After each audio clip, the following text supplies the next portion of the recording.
On avait besoin d'être rassurés, donc là on l'a été, puisque la seule chose que nous souhaitions entendre, c'est que l'engagement de création d'un véritable droit serait tenu. On avait besoin de savoir que ce qui a été mis en place de manière transitoire et qui est un petit peu bricolé depuis quelques mois par les caisses qui ont fait vraiment un gros travail cet été, eh bien ne serait que transitoire. Nous on attendait un dispositif pérenne, financé de manière générale sur le budget général de l'assurance maladie, parce que ça ne pouvait pas être autrement. Et effectivement d'avoir cette confirmation aujourd'hui, c'est de nature à rassurer les malades. L'annonce qui nous a été faite aujourd'hui, en effet, c'est qu'à partir du 1er janvier, eh bien, tous les Corses auront le droit de solliciter auprès de leur caisse d'assurance maladie la prise en charge du billet d'un second accompagnateur. Voilà. Donc c'est un véritable droit qui sera accessible à tous, alors qu'aujourd'hui, jusqu'à présent, il fallait faire une demande de remboursement a posteriori et il fallait solliciter la solidarité des caisses sur le budget d'action sanitaire et sociale.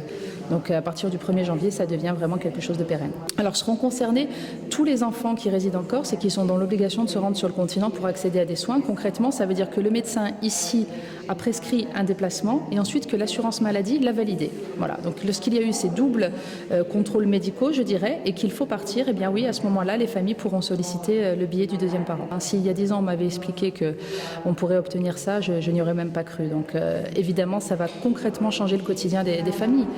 Concrètement, lorsqu'elles partent sur le continent, maintenant avec un enfant, eh bien, elles pourront, les deux parents pourront être à ses côtés. Donc c'est un pas très important.